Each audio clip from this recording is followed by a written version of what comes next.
और इस बीच बड़ी खबर यूपी से आ रही है। बीएसपी अध्यक्ष मायावती ने अपने भतीजे आकाश पर फिर कार्रवाई कर दी है। अब आकाश के भाषण देने पर रोक लगा दी गई है। आकाश आनंद इस वक्त बीएसपी में नंबर 2 की पोजीशन में।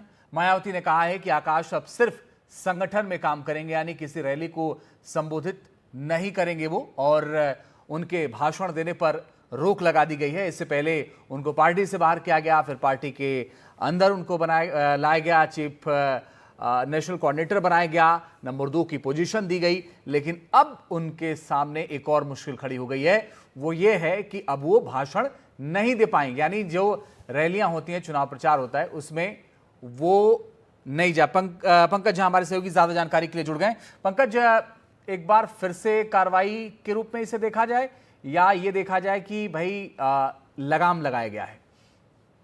नहीं, इसे कार्रवाई के तौर पर ना देखा जाए, इसे इस रूप में देखा जाए कि अभी मैच्योर नहीं हुए हैं आकाश आनंद, और मायावती चाहती है कि पार्टी की जो वॉइस है वो सिर्फ मायावती जो बीएसपी सुप्रीमो हैं वही रहे, और आकाश आनंद जब स्टार कैंपेनर की तरह या इस तरीके से स्पीच देने लगेंगे तो फिर दो धाराएं हो जाएंगी। और जैसे बीते हुए लोकसभा चुनाव में एक बार ऐसा हो गया था कई जगहों पर, जब वो चंद्रशेखर रावण के खिलाफ भाषण देने गए थे या फिर सीतापुर में भाषण दिया, उन पर मुकदमा भी दर्ज हुआ। तो एक तय किया गया है कि ये इंडोर मीटिंग होंगे। आप इस बात पर गौर करिएगा, कोई आउटडोर मीटिंग में आकाश आनंद नहीं जाएंगे। मुझे जो पता चला है कि इस महीने के आखिर में वो देश के अलग अलग 16 राज्यों में जाएंगे और सारी बैठकें जो है वो इंडोर होंगी। यानी जो भी बात आकाश आनंद कहेंगे वो बंद कमरे में होगी, बंद दरवाजे में होगी, पब्लिक के सामने वो नहीं होगी। उनको एक्सपोज नहीं करना चाहती मायावती कि फिर कहीं बात बिगड़ न जाए। लेकिन पंकज, पिछले दिनों जिस सीतापुर का जिक्र आप कर रहे हैं, जिस बाकी जगहों का जिक्र कर रहे हैं, आकाश आनंद तो